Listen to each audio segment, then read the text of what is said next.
Good evening and welcome to another exciting show this evening. Of course, we have a very special guest in the studio with us by popular demand, no other than Peter Gelka joining us. And we're going to talk about some drilling, independent thinking. My co-host is here this evening, and boy, let me just say this.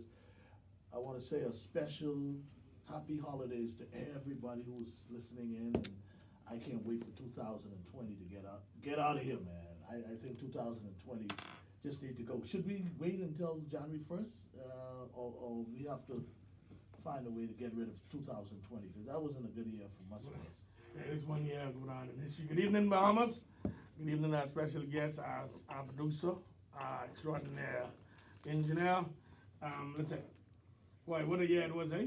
Oh, My absolutely. 2020 was going on in 2020, history. oh, man. 2020 need a book by itself. Yeah. I know, but from COVID, from the pandemic, we just are recovering from the Doreen last year. But this 2020 was hot. Yeah. But This 2020. you know what people say? First time in the history, the Bahamas ain't had no tourists on Bay Street from February. Now, I see it as a little different. Firstly, good evening, everybody. Oh, this is Peter Gilkett, by the way. Merry special Christmas guest. to everybody.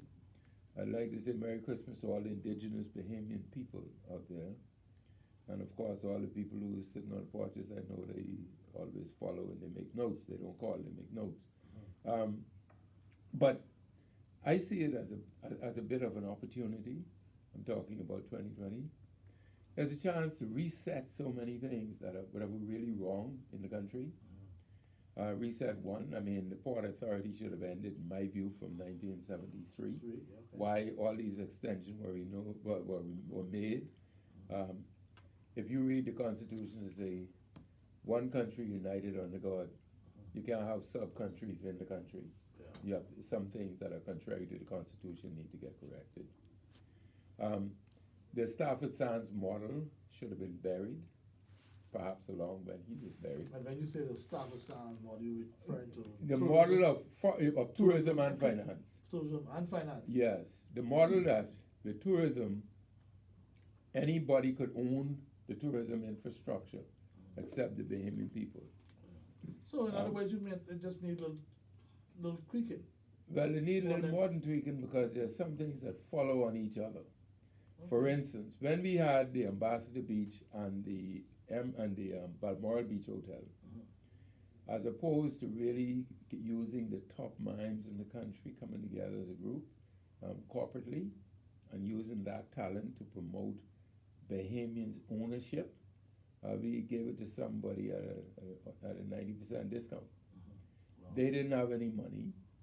They ended up getting comfort letters, to my knowledge, and going to the bank locally and borrowing the money. Wow.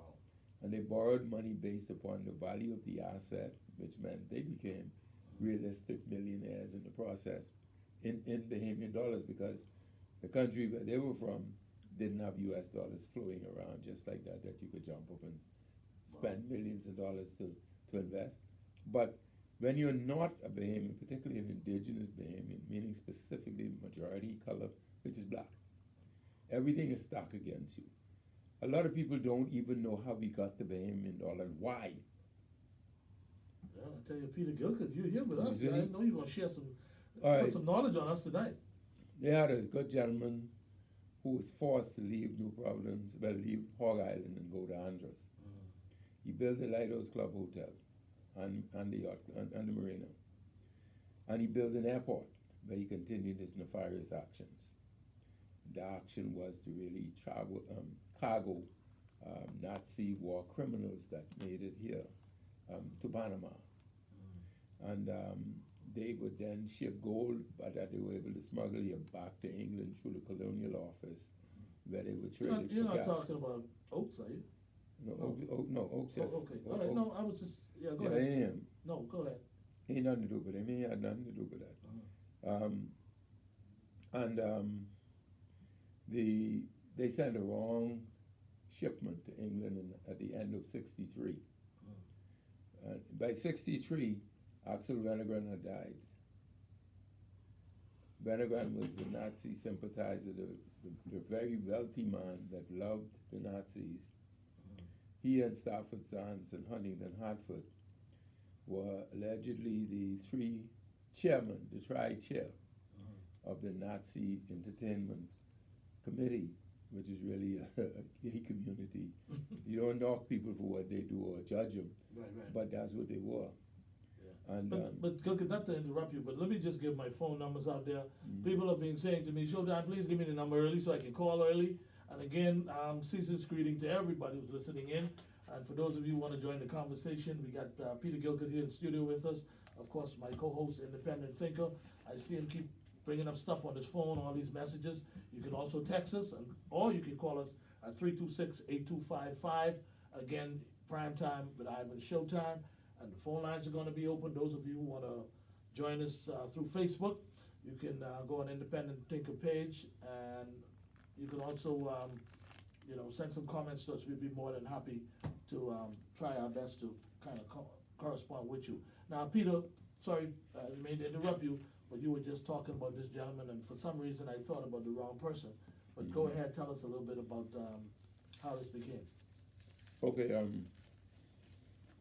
when they sent in the wrong shipment, the shipment was wrong because it was Warmaya Empire gold. The Warmaya Empire gold was the gold that was used as collateral for Adolf Hitler to raise $5 billion for an economic revolution in Germany. Wow, you just some real deep stuff. And he made that into a war-making machine. And it turned out that when they said he had committed suicide, that the whole central bank and all the gold collapsed and got blown up. Yeah. But now he was coming out of Bahamas to go to England to be converted to pounds. And the British said, well, we know more of this, that's it. They had 12 families of what we call the Conky Joe families that were the merchants, the official merchants of the colony. And you're talking, what is that, 60, this was what, 62 you said? This started in 1944. Oh, it started in 1944, okay. Yeah, so, but in 1944 it started here on Hog Island.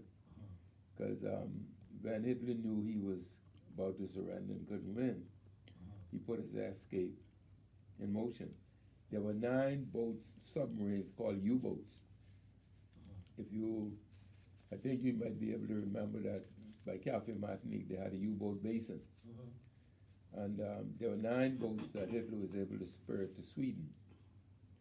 And he took all the things and all of his close men, and they came under the Allied lines and made it through to Hog Island, with Stafford Sands made available through his other chairman, Huntington Hartford. So between Huntington Hartford and Axel Wennergren and AD, they organized the plan. They built the Ocean Club, and they built the Cafe Martinique.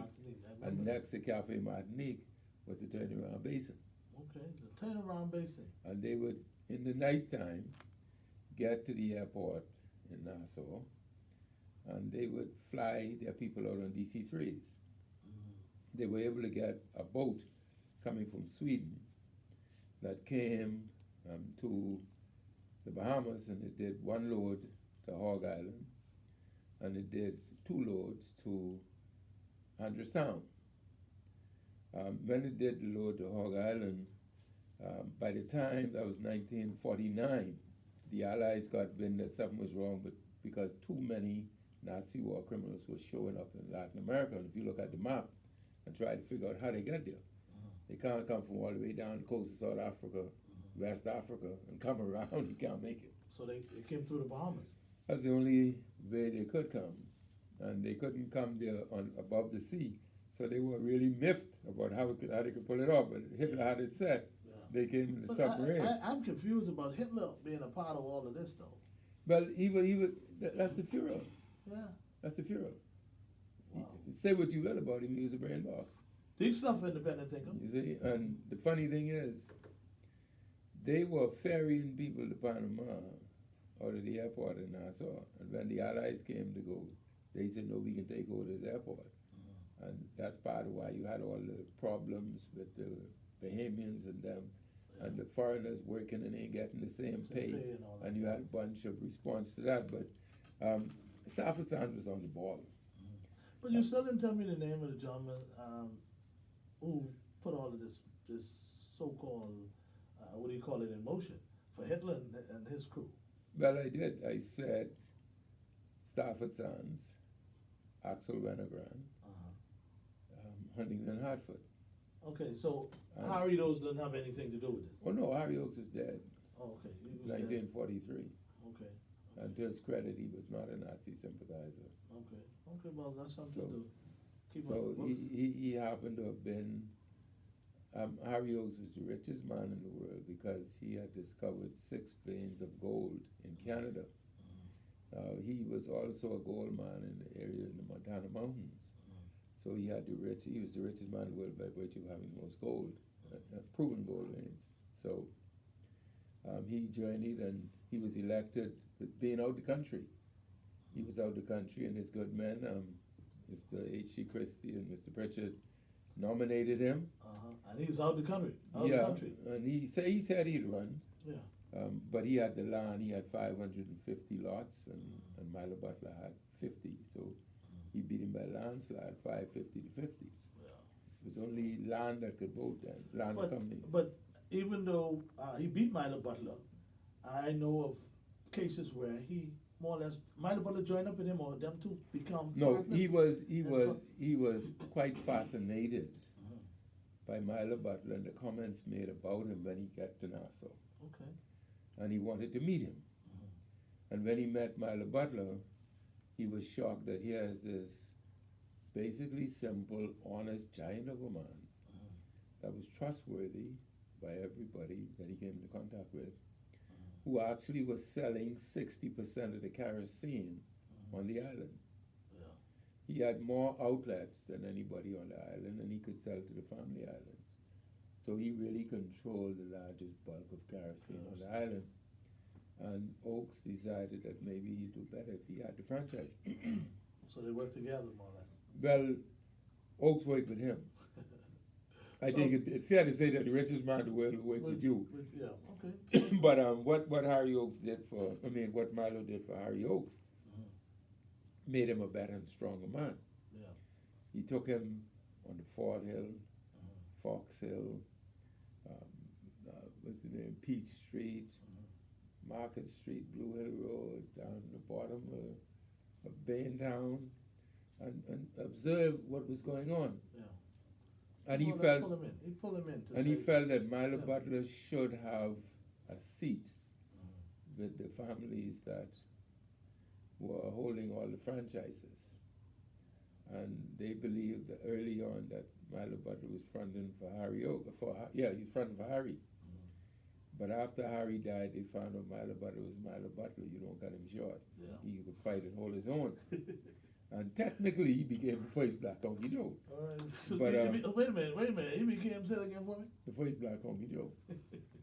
So the reality is that Milo Butler, some say, oh, well, he wasn't this educated and all the rest, but he was educated in a special way. Yeah. He understood business instinctively. Yeah. And I understood he was a great businessman. He was an undertaker and a funeral home director who at the same time became a clever businessman. The only businessman ranking in his area would have been the brothers who did the Penny Saving Bank and Auckland Bodie Sr. Yeah. They understood what we don't understand now. Yeah. You talk about getting wealth and doing everything, and you go put your wealth in the hands of the foreign man and the same white man. Black-owned banks around.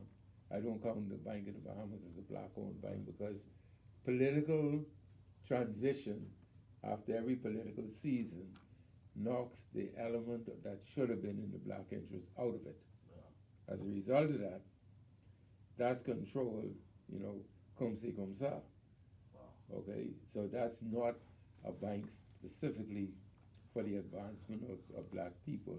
And there's not a bank like that because the predatory rates that people charge are so high and were so high for so long that no government that's been in since I could remember had made it a point to say, listen, this is one of the things we're campaigning on, and we're gonna make sure it happens, reducing these interest rates that we have, that these banks have on the poor people.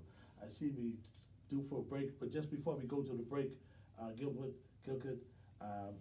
you talk about owning things, okay? One of the things that is controversy, I would say to this point, is the fact that we're getting ready to drill for oil. Bahamian people don't feel like they get the kind of stake in that they should have. Just, a few days ago, maybe day before yesterday, or could have been yesterday, they went to Supreme Court and talked about finding ways to stop the drilling. But unfortunately, they say the drilling can't stop, not to this point where they are right now. But the thing is, the government is saying now, the most we could do in this is go back to the drawing board and find a way that Bahamians could get more ownership in their own product. Independent thinker, you and I have been talking about this off and on for a couple of weeks, how this is gonna play out in regards to the Prime Minister himself openly admitted that, listen, I ain't for the drilling to begin with. And then what is more controversy than that is that this drilling that they're doing right now, I understood this is not the first time that they drilled in the Bahamas.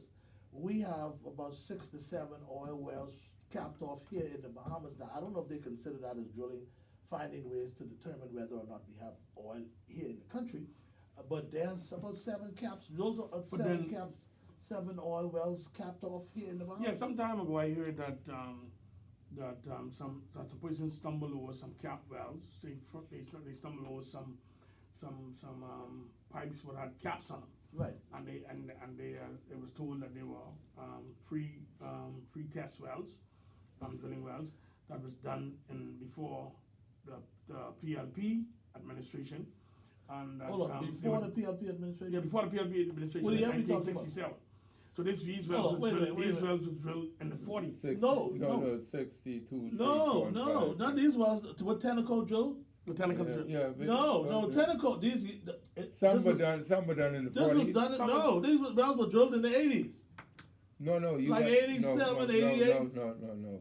You're talking about the first set of wells that were drilled. The first set. Yeah, remember now, the concept of oil in this region didn't just start. The more brilliant minds in oil were from the days when you had Exxon, Trident. Well, Shell wasn't so hard in this area in terms of where it got later on. And Texaco was a big boy, big player, and they wondered about that. And under the Venerable Stafford Sons, certain explorations were permitted to be done. Now, I could get some details on it, but I didn't see that. So Tentacle, so it's fair to say that Tenneco was the Tentacle. last one. Yes, in the 80s. No. I'm telling you. No, Anyway, no. what I'm gonna do, I'm gonna leave my The phone. information- It may have been brought current. And When they- you say broad card, So current what you're saying, discussion. Mr. Gilgud, is that do we have test wells capped in the Bahamas before this drilling started about 2-3 days ago? Yes, you Um, had. why- Let why- me okay, go let ahead. me properly answer your question. There were extensive testing to determine whether there was oil in the Bahamas region. Right. The first indication didn't give a quantum, so they had another group come in to check it, and that was all organized under the Venerable Stafford Sons initially. okay, go ahead. And after that, you had what I call it transition testing, but Tenneco did assessment, geological assessment. Okay, how long Tentacle ago did the was this? assessment. How long ago this was? I couldn't tell you the exact time right now, but I mean, I could always check and find it. But it would have been before But- the 80s. Before the 80s? So yeah, Well, let me tell you. So what you're saying is that if the PLP Well, passed, wait, let me kind of ease your conscience. By 1980, I was at Shell in charge of MKM1. Okay. We had no drilling after that. All right, listen. I stand to be corrected on this, but this information that I personally can give. Okay, now I don't know all the details about it, right? Because there can be some technical things as it relates to drilling for oil, testing to see if oil is there and all that stuff. I don't know all the ramifications pertaining to those things, but I can assure you, because I work with the company Tentacle. I work with Tentacle. So you so No, Brother, I need to see you on the show. Hold on, wait a minute. I never said I was no oil guru or nothing like. I used to be in the Tentacle office Right. as a radio operator. We communicate with the people on the rig, the oil rig. This was in 80, I think this could have been 87, 88. Assessment. The PLB's in power. Follow-up assessment. Now, when they do this follow-up assessment or whatever it is, do they cap it off and all that? Capping off is one, if it's an open well, they will cap it. They will cap it, which Yep. means that at any time they can go there, go onto the bed that cap is, open that cap and then just start pumping oil. Remember, some things happen. If the well was built with a type of metal that could withstand the rust, the salt, and down there, if we go deep enough, it's around 4 degrees. So 4 degrees centigrade, below freezing. And, you have to open up and do a whole bunch of things to get to it and access it. Which is why now, for someone to go and make sure oil is there, I mean, in terms of the consumable quantities. But Gilkit, this is what I don't understand. If we already cap these oils well off, we know oil is there, right? Because if oil wasn't there, we was gonna cap. What reason do you have to cap it off? What you see him hung up on is that because they cap or they test for something to find it, you assume that that's the consumable quantities are in it. They were checking to identify whether it existed there, and it existed there. Okay, so this And company then would you come in. What their job is to do now? Well, what broke brokers do, they broke brokers. They try to get everything you could get. They from broke you. brokers. They come in with anything. You look at their financial statement, They don't have much money. and you look at They have money. They have plenty of money. They using money that they garner on the stock market. No. Watch this. To say someone has money to spend is usually cash or marketable securities, something readily convertible into cash. They're not big on cash, and they never were, if you look at the history of the company. What they're big on is they have 4 companies that are shareholders or stakeholders for them. They have plenty shares between them if you look at the shareholders. You look at the president doing all the talking now. You only have 70+ million shares. But in the big 4, all of them got 400 or 500 million shares. And when you look at it, so what you're saying, BPC is the Primary Fossey company. It's the company that's in front. No. Say it again, because you need to say it clear. What I'm saying is the shareholders in BPC are not the fellas who are up in front in terms of the big shares. But so hold on. BBC, based on my knowledge, is a company that was formed in a PLP law firm. BPC, the company that is on the stock market in England, right, is a company that was formed in a PLP law firm. What is so technical about this? If you would have asked me, what does BPC mean? Bahamas Petroleum Company. How come this got Bahamas on it? Because it was formed here. It was formed here. Yeah. That's why they could use Bahamas once it was formed here. That's But the this name. company That's is the name. registered. That's This the company name. is registered in some. Wait. Let's just not continue guessing. No, I ain't gonna guess. No, Go ahead. I can read you this stuff. Okay, go ahead. BPC, as of the 21st of October 2020, had a total of 4 billion shares, 4,049,000,000 shares. And the big shareholders were, at that time, something called Hargreaves Lansdowne Asset Management from Bristol, England. with 667 million shares. The next one was Interactive Investor from Glasgow, Scotland, 420 million shares. The next one was Halifax Share Dealing from Halifax, and they had 332 million shares. These are plus, you know. And Barclays Wealth Management in London had 212 million shares.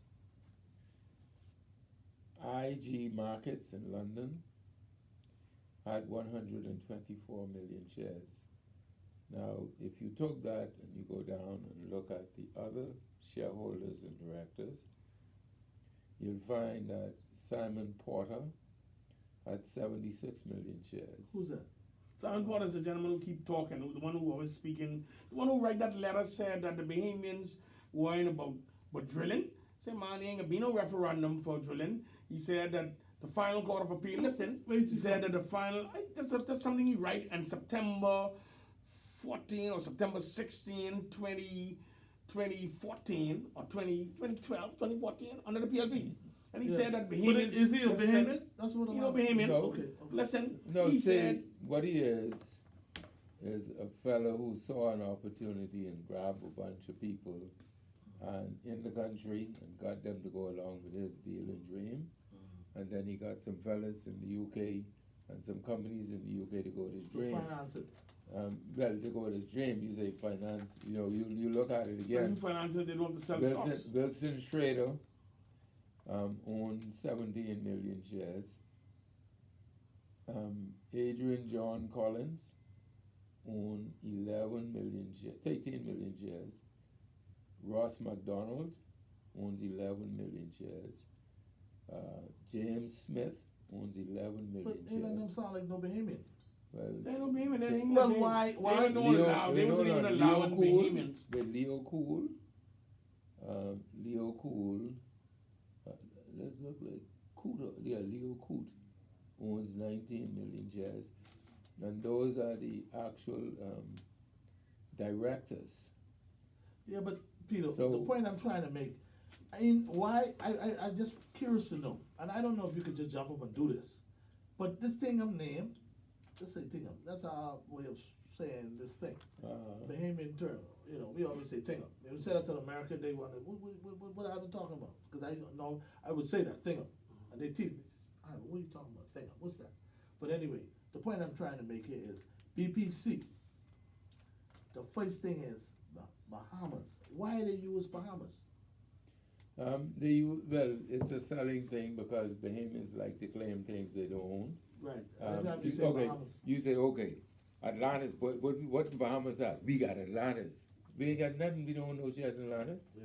You put plenty money in So it. this Bahamas on the front of this Bahamas Petroleum Company. It identifies where the oil It's is. just trying to both skate us. That's No, all. no, to me, no, it and my identifies question- where the oil is, it's a brilliant and my- marketing thing. In my personal view, they put the name Bahamas to get some ignoramus or some people who have no sense To or claim it. who- to believe that, hey, Something the to do Bahamas, BPC have a right to drill for this oil and have a right to shaft the Bahamian people or have a right to do whatever they want to do because they name Bahamas to make it feel like it's a part of the Bahamas. But this company ain't the Bahamas one. Oh, absolutely not. Some people who Anyway, hate this company. You gonna take a break? 326-8255, that's the number. We're getting ready to take our first break of the evening again. It's Christmas Eve, and those of you who have gifts to me, you can bring it here at 1197. We don't get off until 9. And you don't have to if you don't want to put your name on it, but just to say this is for Ivan, and it don't have to be a 2020, it could be a 2018, 19, 17. Anyway, we'll take our break and be back after this. Welcome back, everybody. Ivan Showtime, independent thinker, Peter Gilkert. And boy, we're talking about the oil drilling. Earlier we were talking about way back in the Sahara Oaks those days and how things used to be back in the day. And then we went on to the model that we have as it relates to tourism and what the guys who was involved in that does. And of course, we talk a little bit about Mahela Butler and what he used to do back in the day. But folks, the big topic right now is this oil drilling and what this mean for the Bahamas and whether or not the Bahamians are gonna get his fair share. 326-8255, that's the number, the phone lines are open. A lot of you guys, you be stopping me on the streets, meeting me in the food stores, you wanna talk about things that happen on the show. Oh, showtime, I supposed to call in, but my old lady, she was listening in and blah, blah, blah. Listen, call me now, tell me what you think about this oil drilling. Information that I personally received. We've been drilling oil in this country for years now. We have about 7 oil wells that are capped off right now. How come nobody talking about those? Listen, Then I also understand, just 1 second, independent, I also understood that there were more than just one company that were given license to drill. So this ain't no finished deal. This deal just getting ready to start, and a lot of things, a lot of people gonna find out a lot of things that have been going on. 326-8255, go ahead, independent. Yeah, I spoke with a Marine last night, a Defense Force officer, who told me that they was ordered, and I want the Bahamian people to hear me clearly. Ordered. They was ordered to go and guard the ship off Grand Bahama. For 5 days they was out there until the ship reached to where he's gonna start drilling. Our Defense Force officers and Defense Force boat, and what's fueled by the Bahamian people money, taxpayers money, the Bahamian people taxpayers money, had to go and guard the ship off Grand Bahama until they reach to their drilling site. Yeah. He told me that last night. He said he was on the boat, he was on the Defense Force boat. Wow. So they're saying something with some colleague tell him, they're saying something with he hear or he see the schedule. What is that? He said he was on the ship, boat. the So- Defense Force boat. so in that actuality- guarded the boat off Freeport. So in actuality, independent thinker, this thing could be bigger than the government. You It think? appears because if the Prime Minister going on record, based on what the newspapers and the news is saying, that the Prime Minister don't support oil drilling. Yeah. And I see where also some news papers carry where about 3 or 4 of the cabinet ministers don't support it. So it clearly shows that this is a deal bigger than the government and it's tied up with the PLP. Because the PLP is the one who drafted the most worthless and good for nothing Contract. laws against the black Bahamian people in this country. About 12.5% on a sliding scale, 25%. The PLP brought it up. You understand? So the deal got to be either being instructed to the PLP when it's in power, or they in cahoots with these people who. Ooh, I like that word. What's that word? What's that word? Well, Goats. if I may say something, right? Yeah, go ahead. Go ahead. Let's assume but not concede anything for a Okay. minute. Let's assume but not concede the independent think is correct. Let's say, let's by assumption say the PLP did a contract. And the F&M coming in, they're the government of the people. They now have the ability to deal with operating as a cabinet in the best interest of the Bahamian people. If, and history has shown, if someone has come with a deal that you don't like, you announce you change it or delay it.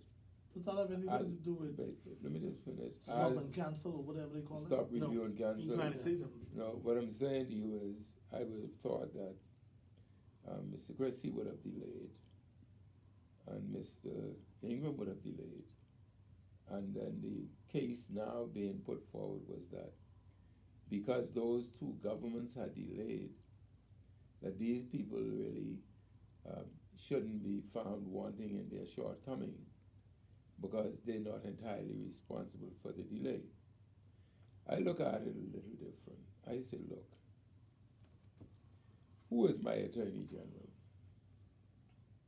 You say, okay, we have an Attorney General, Honorable Cathal. Okay, whose Attorney General is he?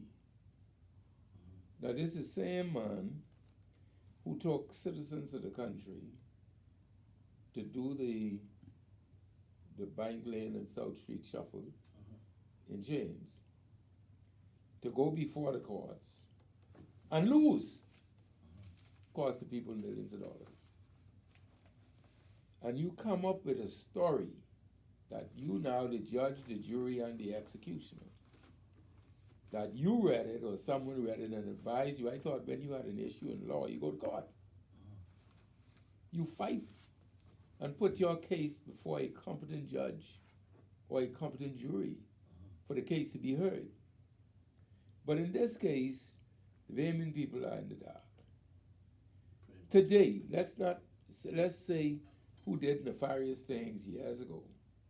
Let's say they're guilty of the most nefarious things. It's assumed but not concede, because we don't know. But you today, you have the information. We are the people here who want to know it. Then you go further when you file an action to find out the information. Before justice has been concluded, you come forward and say the government opposed this. You oppose the Bahamian people knowing through judicial review. Are you my Attorney General? I don't think so. Because you can't oppose me getting information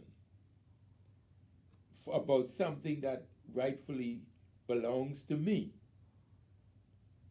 And then you say you are operating on my behalf. I don't trust you.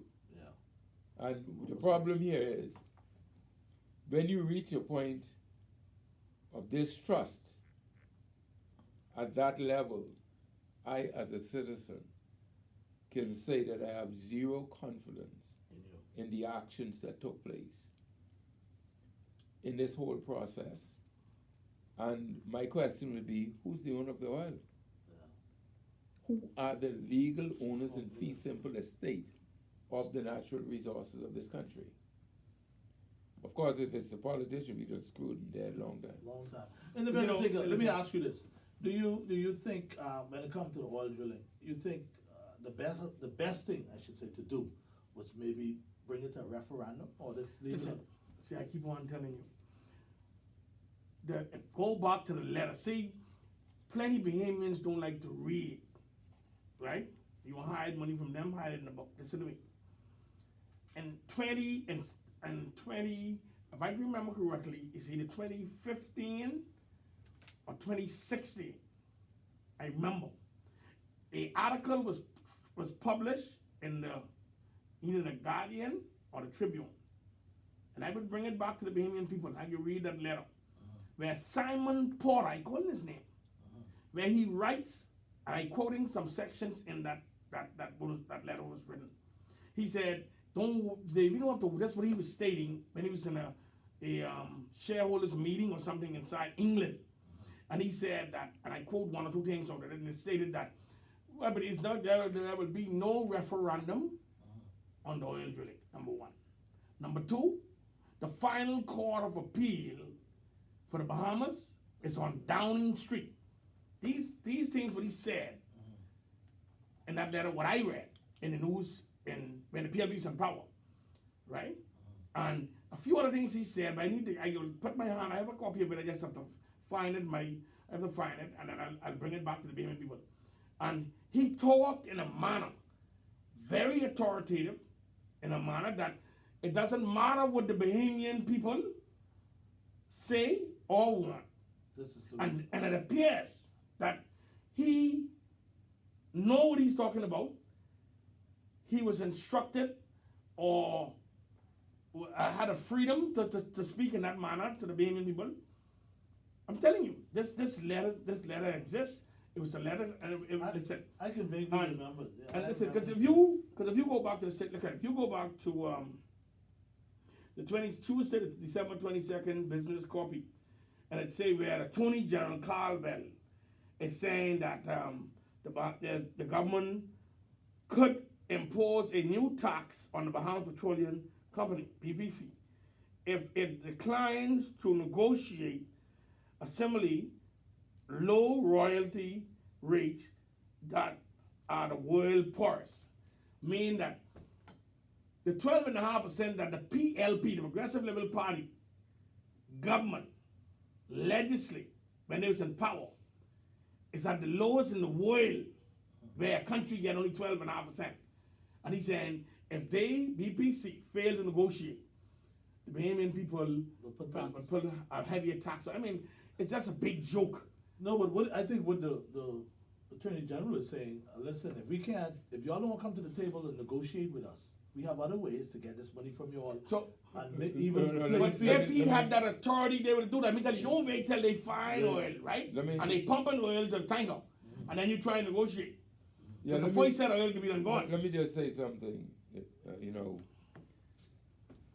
it is my considered opinion that having read certain elements of the United Nations conventions that the Bahamas has signed, and that other countries had to deal with in cases like this with natural resources. The Bahamas was one of the signees to the convention banning economic apartheid. And economic apartheid is when elements, whether it's the state or private sectors, are absconding with the natural resources at the peril of the citizens, particularly the indigenous people. In this case, the resource, which is the oil, is being absconded with nothing really left for the indigenous people. There are alleged terms of this agreement that says the 12.5% commission, that's what I term it as, for the owner of the product, was dependent on the price of oil being around $80 a barrel. Oil may not see $80 a barrel For a long for time. the next 20 years. As a consequence of that, the interpolation and extrapolation in financial terms of what that means for the Bahamian people is suspect. And that is what would put it in the area, in my mind, of economic apartheid. And there are historical outcomes. You can look it up, Google it, look it up, and see what it is, and check, see if the Bahamas signed it. Furthermore, there are certain elements of the Constitution, like Tinker is saying, where you leave things in writing and you could hide it from a lot of people. But if one looks at the Constitution, that here we are imprisoned by debt as a people. Right. Here we are overtaxed in a country that has people who are not taxed or are barely taxed. Where we are discriminated against as a class of people, particularly the indigenous people or the people of color, who have a decided bias that was in place from 1800s to make sure you get nothing and have nothing. To why, going back to why there is a Bahamian dollar, there's only one purpose of the Bahamian dollar: to make sure it's held for people of color to get wealth. And that's what the exchange control does. Now, why exchange control came back after 1972, when the British got rid of exchange control, is really a mystery. Because exchange control, when Stafford Sands put exchange control, he opted not to take the US dollar because the people in the Bahamas, meaning the UBP, could not control the American dollar, and where they had wealth coming to colors. As a result, you had a Bahamian dollar. In 1966, to get an American dollar, it cost you $1.25. That's what exchange control did. Yeah. It put a burden on you. Now, you could get $1 on the street from selling the straw market and all the rest of that, but that was not an investment dollar. Yeah. They made sure you couldn't have a foreign currency account. Today, based upon what was pronounced, I've seen some people who said, oh, no, you could do this, you could do that. They talk it. I haven't seen it. The information I have is that your maximum cap for holding is $100,000. Wow. Now, you may have Bahamians around the world who are specialists in their professions, who are mega millionaires, in fact, some are billionaires, who on the surface of it said, well, I'm forbidden from coming home. Now, what will happen is you may say the central bank will welcome you and do this for you in a special case. They don't want special case. Yeah. They wanted to be for any and every for him to see and to dream. You don't need to be a special Negro. You need to be somebody who's an example for anybody to follow. 326-8255. That's the number. The phone lines are open. I haven't heard from anybody. Johnson, you have any idea as to how some of the other parties, like the Progressive Liberal Party? But I know how to break DNA. it. No. If you read from the President Attorney General some of the statements in the business section of the what's this? Just the Guardian?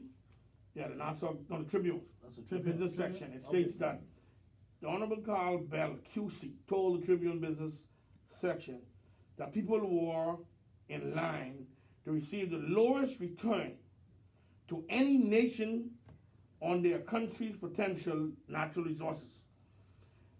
As he blasted the former Christie and PLP administration for ignoring the studies suggesting it should revise a royalty structure that was in that agreement.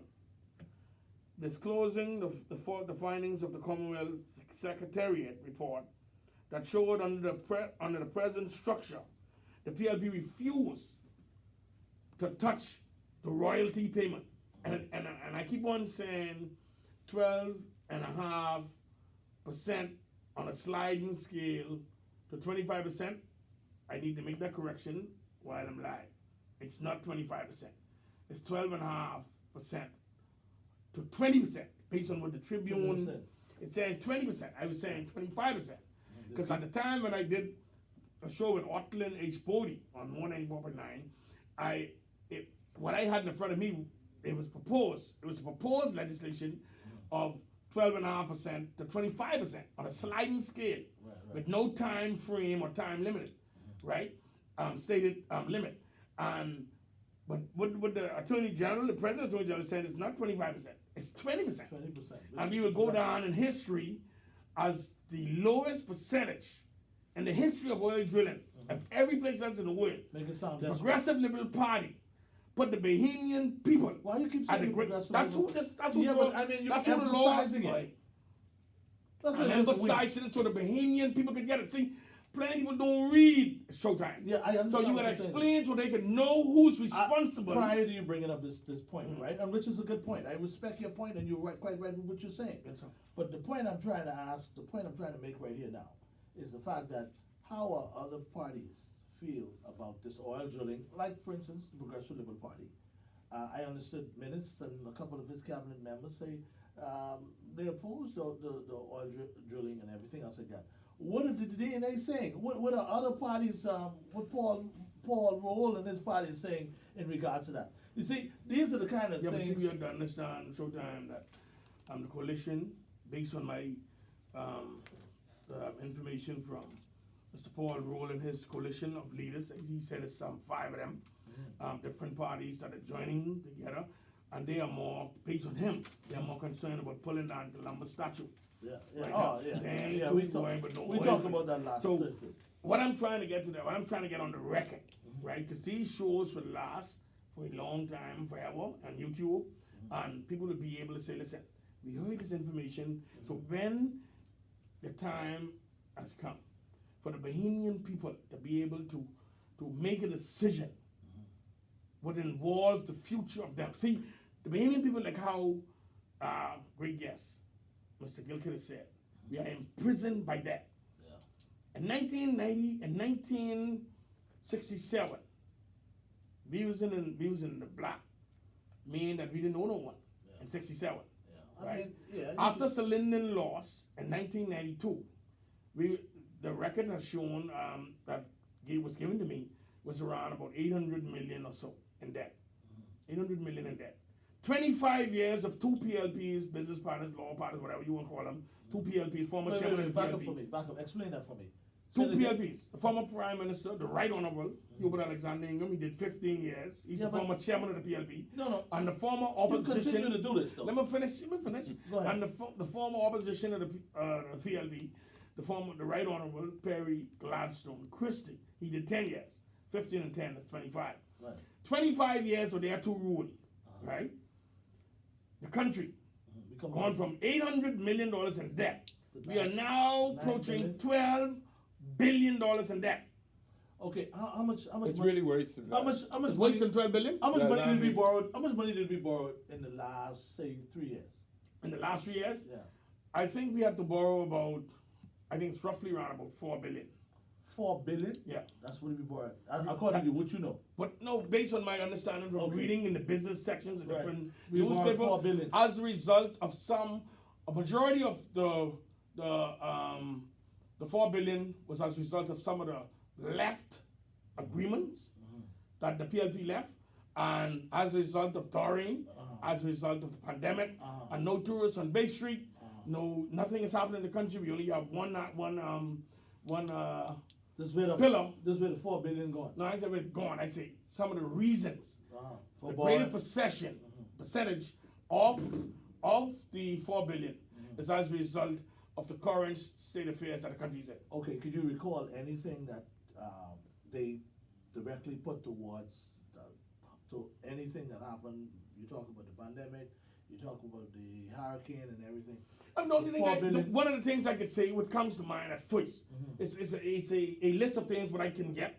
I will. No, but but just tell listen, me man, one I'm of going to them. tell you. I'm going to put out to get a full report for the I think last you 3 did, yeah. years. Listen.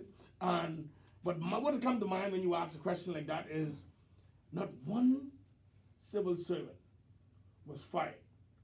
Say what? Notwithstanding, not one civil servant was made redundant as a result of not one tourist on Bay Street, right? From February or March, whenever the pandemic started, right? And the government has to find some $60-odd billion a month, $million a month, $60-odd million a month for salaries and commitment every month. Every month.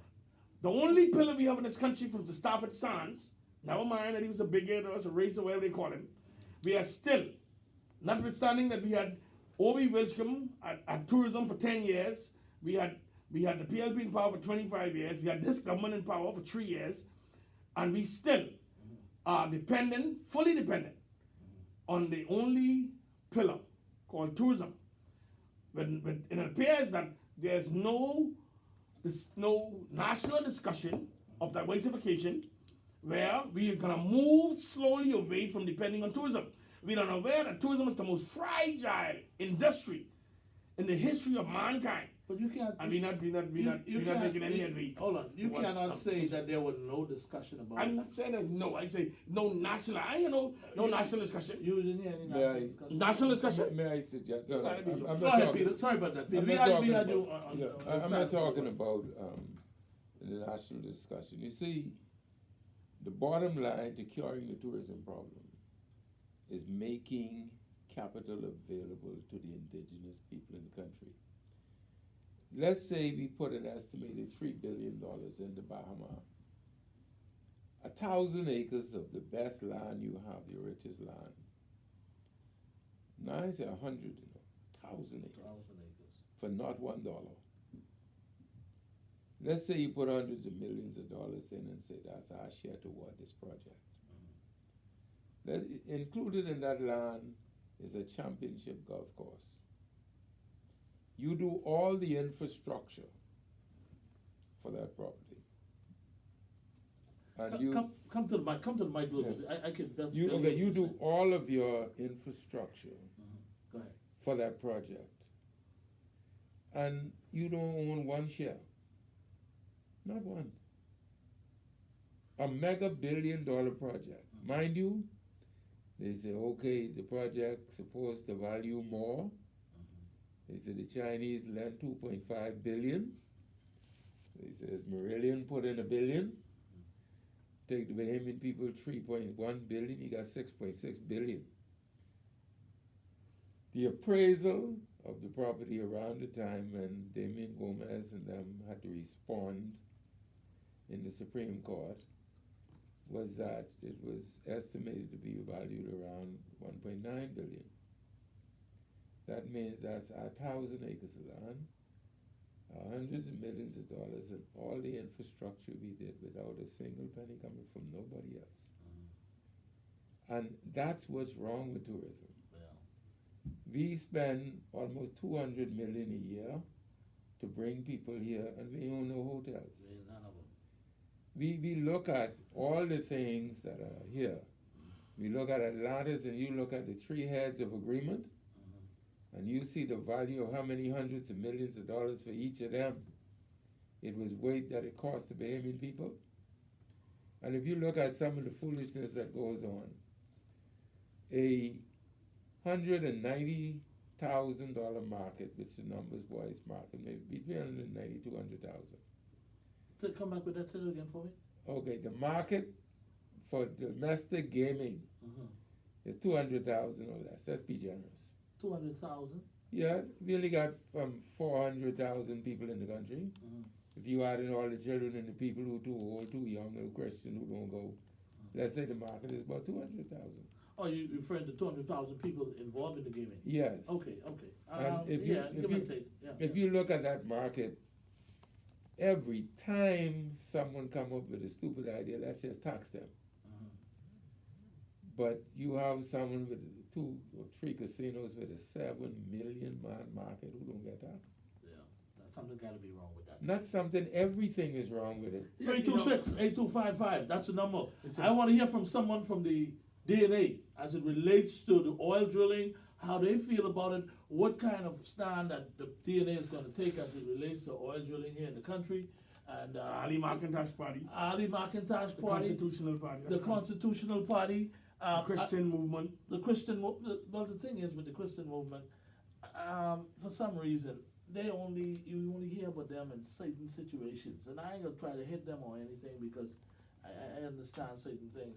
But there's some things. See, Peter, what happened in this country and been happening in this country for too long is that every time a party comes in, they want to make it look like they was responsible for this big project. So when it's time for negotiation, they just give who they negotiating with just about everything, just so they could say, well, this happened under the PLP or this happened under the F&M. And that's why they just lose. They don't never go to the table and look at the guy and say, The look problem here, with that, we ain't taking that. the problem with that is, every time you do that, you weaken the infrastructure of the country. Exactly. And every time you weaken the infrastructure of the country, you damage Bahamians yet unborn Absolutely. and their future. Yeah, you got a text. Everybody want to go there. You have a text, independent Text, no, ticket? they're saying that Go ahead. you need to come closer to the mic and Right. they can't hear him. And they're Okay. trying to write Yeah, some I'm- things with you right. You're just saying. Okay. Okay. That's a text. Yeah. But he said that he can't Alright. hear him. You need to come closer to the mic. Okay. Yeah, okay. But that's what I'm saying. See, we got to be firm and be negotiating. We send these people to negotiate, and when they go there, where they want this deal to go through, and they want to say, well, this project going to employ 6,000 or 6,000 or 7,000 It people. don't never be true. They want It don't never be they true. want that Let to me- so they can let say me- It'll let never me- be true. be employed. Listen, Let me say part, something. hold on before you go. Yeah. Part of the agreement, based on my understanding of the agreement for the Hilton Hotel, I call the name. The Bahamians supposed to be 70%. The Chinese supposed to be 30%. And at no time, I work on Bay Street. At no time, You see 30%. I see 30%, not even 30% Bahamian. I was talking about 70%. Yeah. So that agreement is just be something for the ignoramus, who politics and political parties for fanatics For the press to conference. talk foolishness. Yeah. Because it don't never happen. But- Bahamians are always shafted when it comes to the percentage and the benefit. And listen, Bahamians. I ask the question all the time: how is it that Bahamians cannot get the same level in their business, like Showtime, Skate City? Why he can't get the same privilege and opportunity that foreigners get, right? Cable Bahamas is a prime example, you know. $2 million from National Insurance. Why Showtime can't get $2 million from National Insurance to help Skate City? Why he can't get $2 million from Batelco? Why he can't get $2 million from BEC? But you know why Showtime isn't allowed to sell dollar IPOs and raise $30 million Showtime? But you know why? why? You know why? Why? Because look at Showtime. Showtime is a black man. And I know foreigner. No, he's black and he ain't no foreigner. You see? What would you do? What would you do with an opportunity, right, given to you in your own country as a Bahamian? What would you do, Showtime? See, the thing is, You know what all It's that- $36 million. No, the but you know what Bahamians in you're their doing? own country, we have a harder way to go. No, you know what you're doing? What both you are doing. You're sitting here and I've already explained to you that the Manchurian-style protocol came in 1833, when the announcement that everybody would be equal came. And the protocol said we will do everything in our power to make sure it never happened. Yeah. In 1850, after the cholera pandemic, and 7,800 people died in the Bahamas, of which 200 were white, the governor appealed to Queen Victoria, don't allow no more blacks to come in here because we need to balance the racial count. And he begged her to send convicts from England. White convicts. Yes, white. And she sent 390 in the first shipment. When they came, they were freed from all their nefarious crimes as long as they stay in the colony. If they fled the colony, Britain would hunt them down and lock them back up. They came in here, and circumstances caused it not to work. There is a God. And circumstances were such that if you were in jail, serving life, and you've been here for 10, 20 years, and you get free on the islands, first thing you're going to look for is woman. The population of white women who were available was so low that they had to break it up. Send 100 to Long Island. Because there wasn't enough white women on Yes, Long Island. 100 to Abaco, and 100 to Long Island, Abaco, and Eleuthera. And 90 stayed in Nassau. And the ironic thing was, these fellas were living so good, they're laying up, making babies, doing all this. They couldn't support the white people. Because you're going against your own children. And as a result, they stopped Queen Victoria from sending more people. They had to take a different tack. The tack they took in 1865, you could go into Philadelphia Inquirer, or you go into Baminology.com, www, and read it up. In 1864, they appealed to Queen Victoria. To stop sending convicts. No, they stopped sending convicts in 1851. They didn't want them on them. In 1851. They stopped that because that wasn't working. That one didn't work. They come up with a different strategy. The next strategy was they want to cancel on appeal one man, one vote, because Bahamians don't want that. If they wanted it, they would have risen in arms like they do in other colonies and fight it. So until they did that, they want to cancel that. And they said Bahamians were happy to move about at the chattel value of land and not worry about the nuances of politics, And self-governance. governing, and the economy. They were not interested. So amazingly, a year later, Queen Victoria agreed. And so from 1833 to 1962, some 128 years, they were able to stop the wishes of the king for emancipation coming into being with one man, one vote. 128 years. Yes, in That's how long it took, yes, in 1956, men had a vote. Men voted. That's when the PLP, the party, was formed. Men voted, and companies, women didn't vote. But back then, in order to vote, you also need to own land. No, That's what he they said. said to stop black Stop men people from from voting. Yeah, The government controlled who got land, and the government controlled who had companies. yeah. So you need a So- The governor Right. controlled it. Wow. So he the more controlled- companies you had, the more land you had more vote. Yes, And that's each how. company and each land, Yeah. each parcels of land represent one vote. Yeah, So the black people never had a chance. that's the whole point. They just locked it out. But Johnson, I'm not cutting Gilkit off, but back to what you were saying. And let me say this for the record, okay? First of all, let me read a text, somebody text. They said, Showtime, now that the Prime Minister have an executive order, can he use his order to stop the drilling? That's interesting though. Easy. But he can do that? In one note on the paper. I don't believe, Really? listen, and So Mr. listen- Gilcott could be right. He may be 100% right. Uh-huh. But me personally, in my personal opinion, I feel that this is beyond Yeah.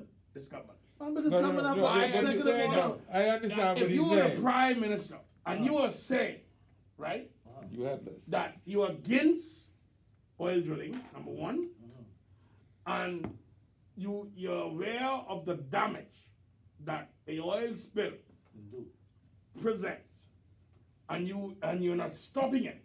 Yeah. You get the Attorney General going to the court and filing a risk or a protest against persons who are fighting against the oil drilling. Then something got to be wrong. Yeah. It got to be beyond the government. That's why I keep on continuously saying all the time that we are not independent. And now it's proving to the Bahamian people that we are not independent. We are semi-independent. So in actuality, you're saying that maybe England has something to do with it? That's what it appears. And you go back to the statement that Simon Porter said So because in the Privy Council, 2015. not the- He said that the final court of appeal is on Downing Street. These are his words. Yeah. That the final court of appeal for the Bahamas is in Downing Street, and England will have the last say. They are the words. I am not paraphrasing. They are the words. And what he If said. I may, and if that's I may, it. Go ahead. if I may, Okay. let me say something. There is a constitution that's written, and there was some 70 to 90 pages of workups that the lawyers had to go to support the constitution. Our constitution was supposed to have been perfected within the first 10 years. To this date, we have not had beyond 3 referendums to change the constitution. There is a report called the Constitutional Commission report that, to me as a citizen, I think I'm pretty well read. I haven't seen it, but when people talk about it and you haven't seen it, you cannot appreciate that, because it was never put to you. It was put to somebody who canned it. Yeah. And then other persons who came to replace, they canned it too. Well, okay. As a result of that, we only had 2 gender referendums and 1 gaming indicator. We talk about the gaming referendum as if it was anything more than an indicator. Oh, just an opinion poll. Yes, it was an indicator, an opinion poll. Absolutely. And Because they didn't go by it. So, no. If it is an indicator, that's not binding. And the then Prime Minister used it to his advantage to do what he wanted to do. Yeah. So, what you're looking at here, thing is that the breach of the economic apartheid protocol. I invite people who are listening in to spread the word and do the home research on it. What is economic apartheid? Why did the Bahamas sign on it to ban it? And as a matter of fact, what are the similarities between what is going on now, where the citizens are being raped and denied their natural resources, and what the Brazilians and others had to go through to protect their rights for their natural resources? Why did all the countries of the world sign to ban economic apartheid? And it says that we sign these agreements, we don't really pay attention, because when we change, the information doesn't transition to the next government as a point of importance. And as a consequence of that, we do things because you've done it before based on tradition. Exchange control, in my view, is an egregious act of rank discrimination based upon nationality. We are Bahamian citizens. When we had, the Bahamas had, let me go back to this. In 1965, the Bahamas had a chance to dollarize the economy in terms of using the US dollars. Britain offered the proceeds from RTEC to commence building a US dollar treasury. And all of the cruise ships and all of them coming in with dollars and everything else, you would have been able to build a dollar economy within 3 years. You mean a US dollar economy? Yes. Yeah, okay. But they couldn't do it because the US controlled their dollar, and they could not deny men of color, women of color, access to wealth. The whole point was ensuring that you never got wealth. Today, this... Hold on before you go any further, Mr. Gilgit. What you were saying is that they wouldn't have been, whoever you were talking about, wouldn't have had the power and the control to prevent black people in this country accessing needed funds through U.S. companies and agencies in the United States. And banks, yes. Right. That's why they make sure the people. So for 1966, January 1st, when they rolled out the Bahamian dollar, it was rolled out, and in order for a black man or indigenous man to achieve the wealth of having an investment dollar, it cost him 25 cents. So if you bought an investment dollar, let's say you were able to raise $100,000. Only 75,000 will be available. No, you had to pay $125,000 for that. Yeah, the same thing. No, it's a big difference. What's the difference? And if you bought 100,000 shares, for example, in General Motors, and General Motors shares rose, say 20%, and the whole world celebrating a windfall profit, you still home crying because you got a loss. You ain't clear your loss. So it's designed for. So it's really. Yes, it's designed for you not to have anything. No else. Because I mean, history will prove that. God rest his dead. Tennyson R.G. Wells was one of those persons who tried to bring cable services to the Bahamian people, and based on history, it'll show that he was denied and a Canadian was allowed, a foreigner was allowed. I think you need to look at that a little further. I've had the fortune/misfortune to have been a part of many Bahamian efforts made to get ownership in this country. A lot of the things I could tell you would have been first-hand experiences because I always had I call it the donkey, I know, with it, pushing the papers and putting things together because I wanted you fellows who could type. You didn't necessarily want a secretary to type or nobody to know anything. So we used to sit down with the IBM Selectric 2 and bang it out. We used to do that. But the point is that there were a number of guys that came together to put in a bid for cable. And for whatever reason, the brokers got it. See, the Bahamians were prepared to kick in 30, 40, 50,000 each and come up with your core business, and then you go public and sell the Bahamians. But the brokers came in to get money. They put it in the prospectus. I think the only prospectus with a bribe in it was the Cable Bahamas prospectus. The promoter, who was, I believe, a fellow named Philip Keeping, was to have collected personally $1 million in cash out of the proceeds instead of it all going into the company as it ought to do. And a number of He was allowed to get $1 million. Cash, go read it on, I think it's page 4 or 5.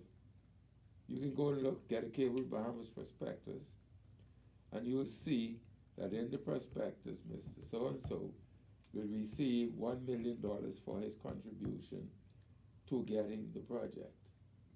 The irony of that is they were still allowed to get 40% sweat equity. Sweat equity. They had to buy them. You had to buy yours. You keep saying NIB and all them who put up this money. They had to put up cash. But he was allowed to get 40% sweat equity. Yes. I mean, he won their 40%. Their group. Yeah. Okay. Now, on the other hand. So who's this group? Yeah, well, it was him, party, other people in their group. But out of that, he still got the $1 million cash. When you get $1 million cash alone with access to the 40 or a portion of the 40. No, that's how they split it up. That's their business. That's something that ain't really our business. That's what they agree among themselves. Yeah. We don't get into that, but what we know is that except for a small amount of shares that another group of Bahamian consultants got at no cost. 326-8255. That's the number. The phone lines are open. And I was about to go back to a statement that you made in reference to owning businesses. Let me just say this for the record. Okay? And yes, I live in the Bahamas, and I'm a Bahamian, born, grew up right here in the Bahamas, and I've been preaching this for a very long time. If the government, and I'm just talking about this government, if all the governments that we had from back in '67 to now knew the importance of small business and what it means to the country, they would be more lenient in trying to get a small business motivated to get started, to get going, because the thing is, what they teach us in school, for me was young kids growing up, you go to school, try to get yourself a good education, to get a good job. That's the mindset that we grew up on, okay? Now, I would say this, I've always had, what do you call a entrepreneurial spirit in me. I don't never like to work for people. Now, I did, because at the time I said, well, it's more like a stepping stone for me. I do it until I can, you know, put myself in a position to get my own thing started or whatever the situation is. I would say this, as a business owner, somebody who's been in business for over 15 years, not in the same business now, I've ventured into different other businesses. I have never, ever been in the position to be qualified to get nothing from the government. And I say that with no reservations. I don't care who hear me. If they don't like me, that's their business. I'm talking PLP, FNM, whoever was there during the time. Me personally, Ivan Francis, and I can say this. There was a time I was in the taxi business for over, my son is what, 29 now. For over 30 years, I remember me and my first wife, my ex-wife, we were planning on how we're gonna get down payment for house and all that stuff, and I went to get a part-time job doing something else. And then it comes to me, I said, you know what, you could drive a taxi, they make money every day, this, that. So I get into the taxi business, I did my Bahamas host and everything, and I get qualified to drive taxi. I was driving taxi before my son born. My son is 29 now, okay? I've been in the business for 29 years. The PLP came in, the FNM came in, I applied for plate every year. I never got a plate. And I gotta say this, and I don't have nothing against the Haitians, Jamaicans, nobody. The Haitians got plate, and I couldn't get none, okay? All right? I don't know how the system works, because I asked everybody. There was a time Glennis Hanna Martin was in charge. I went to Glennis Hanna Martin. I told her, Miss Martin, listen, I've been working for this, I've been doing this for this amount of period of time. Listen, no, we got, not say no, but it just never worked out. Oh yeah, we getting ready to do this, we can give out some places. I never received any.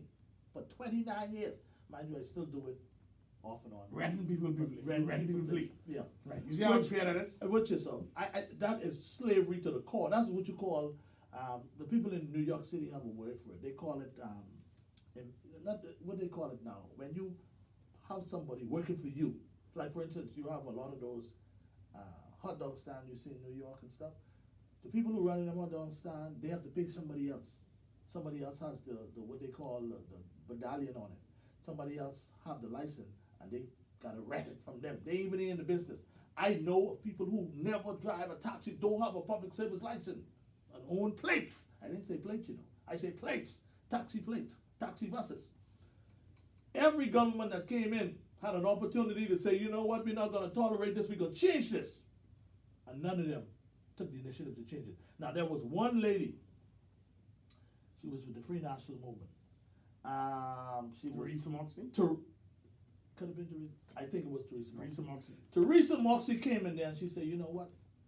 She can set up a system where everybody who has a plate, we can call them in 100 at a time. Monday, we want to see from 01 to 050. Monday, we can call and interview all these people and decide what we can do with these plates. And if you're releasing the plate, we want you to bring it into us and we go clear this up. Man, a couple of phone calls were made, and then you look again, the Groonies get back the plates again. They said, no, they ain't gonna do that. They stopped giving out plates now because it's a buddy-buddy thing. It's politics, it's a crying shame how politics just And it's so easy to deal with, you know. Easy. It's very easy. But they don't want to do it because the Groonies own the plates. I did a show some time ago, right, when we was at another station off on East Street, Love 97 at East Street. And I did a show, and I said, right, and I said, why is it so hard to do what's right?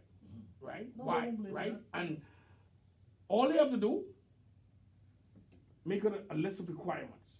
Give all the persons who own the plates a limited time to either get rid of their mortgage get rid of the payments on the vehicle or whatever.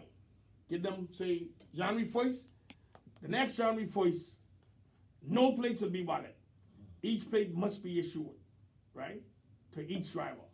Every plate must have a driver. You will only be allowed one plate because you only could drive one vehicle, right? One man, one vote, one plate, one man. But Johnson, another way that could have been done similar to that easily is this.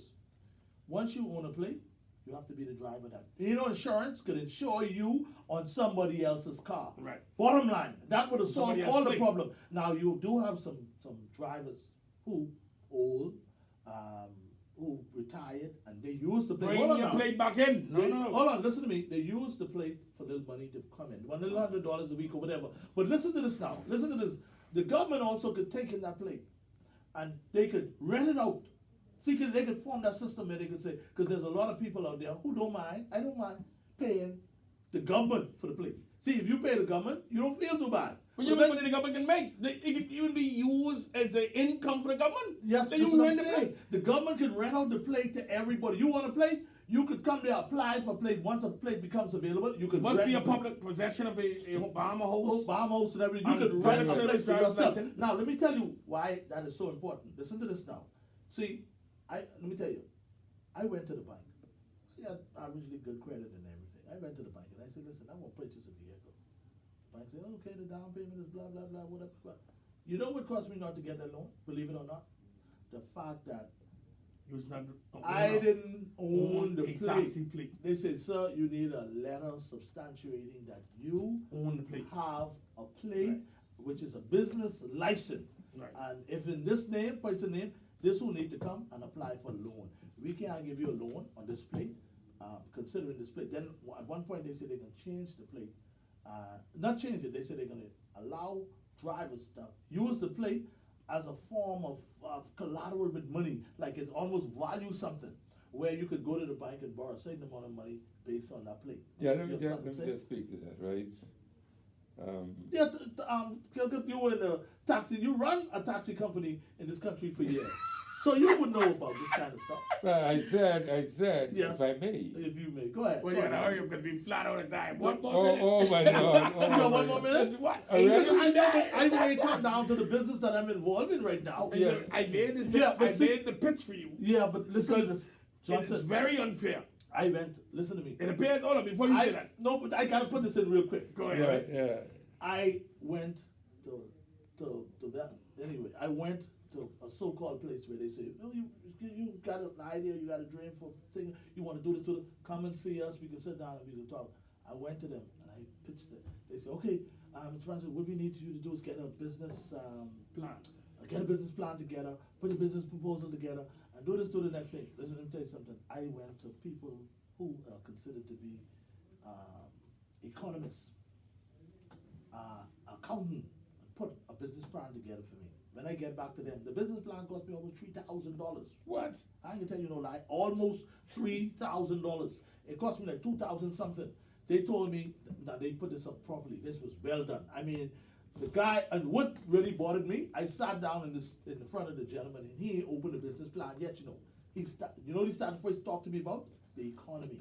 He said, "Boy, Mr. Francis, right now, the way how things going with the economy." And he started, I said, "Yeah." You know that's a no before you even ask. Before he, listen to me. I got so frustrated in there, and I said, "Sir," I said, "with all due respect, man," I said, "You even opened my business proposal." He said, "No, but I'm just telling you, these are the kind of things that we're looking for." He tried to tell me what kind of business that I could be excited about, what I should get involved in. No, man, you can't do that to me. Yeah, but they do. I don't need no fishing boat. He tell me, "Oh, fishery and agriculture, they are I said, "Sir, that's not what I wanted. That's not the field I'm in. That's not what I want to do." I said, "This is my business plan. This is my, if everybody get into fishing, everybody get into farming, That's what it. happens So then?" that I run 5 companies now, right? I'm supposed to be running 6. I tried the 6th one. I tried to go through the route with the business plan. I spent about $1,800 or so on a business plan with an accountant who's usually do my paperwork. So it didn't cost me as much as you. 20 something And cost me. listen, Well, you guys wait. my plan went to these people who's supposed to be bringing to get this money. It's around 2015 or 2014 or something. When the Yeah. PLB's in power. But you know, someone I'm else thinking, got, The fellow opened up the same business what I was trying to do. Yeah. The PLP fellow opened up a business on the side of me. Hold on, you said, what was that? Yeah, I say. Ooh, They say take that. the plot, what I had, uh. what I give them to try help for them to help me with the funding. Yeah. He opened up business because after I couldn't get them to lend the money, Right. I go on to some personal friends Yeah. and borrow money from them. Right. That's the only way. That's you it. And the business is creeping along so slow because I didn't have that input injection for fun, right? You need that. What do you Oh, got? you need that. The PLP fella opened up a business on the side of me. The same On the side. Johnson? He competed against me with the plot I had. Listen to me. I made that vow with myself. When my daughter finished college, because see, I had my kids in school at the time. My daughter was in college. My son was in private school, and he talking, but he won't go off to school. And I said, boy, how this boy can get a scholarship now? Let him go play some basketball or something, because I can't find no money to send you to no big time school like that. But God had it that, luckily for him, he went to COB for 2 years, and then he joined the Royal Bahamas Defense Force. So that was a good thing for me. And he still don't try to do his pilot courses, and he say because he want to be a pilot. But the point I'm making is this: I used to work the taxi line till 2 o'clock in the morning some nights. I know that. Saving money, just because I gotta pay the fellow who I leasing the plate from. I gotta pay him. Yeah, be I winding gotta down now. be winding down now. But I had to, and I did that. Let me tell you something. When I was finally able to try to put my business together, I go on to this gentleman you called, Mr. Tennyson Wells, because they had some big, nice buildings in the back there. And I sat down with him and I told him, I said, Mr. Wells, I said, I don't get no money like that, but I got a plan. And he said, call me on this day. And I called him, and he said, yeah, I didn't talk about it. I have to talk to my partners. And then finally, one day he called me. He said, Mr. Francis, you could come by and see me on Wednesday, 10 o'clock. Meet me there. And I go in there, and I tell him what I wanted to do and how I want. And he said, I think you're excited about this. I can give you a chance. And I just creep. And Tennyson RG Wells. yes, sir. And I just, all my family members, because I just borrowed money and pay back money and borrow until I was on my feet. But all of a sudden, this pandemic, I looking for the fellow who bring out this pandemic. I got something for him. He look like a Chinese, small eyes. Yeah, I got a small foot. Anyway, listen, we flat out of time right now. But again, Peter Gilkett, we want to say a special thanks to you for stopping by again. I mean, we talk a little bit about the oil drilling and all that, but I would say this. I think, like the gentleman who texted and called, he said, can the Prime Minister do an executive order to say, cut Stop the oil that. drilling?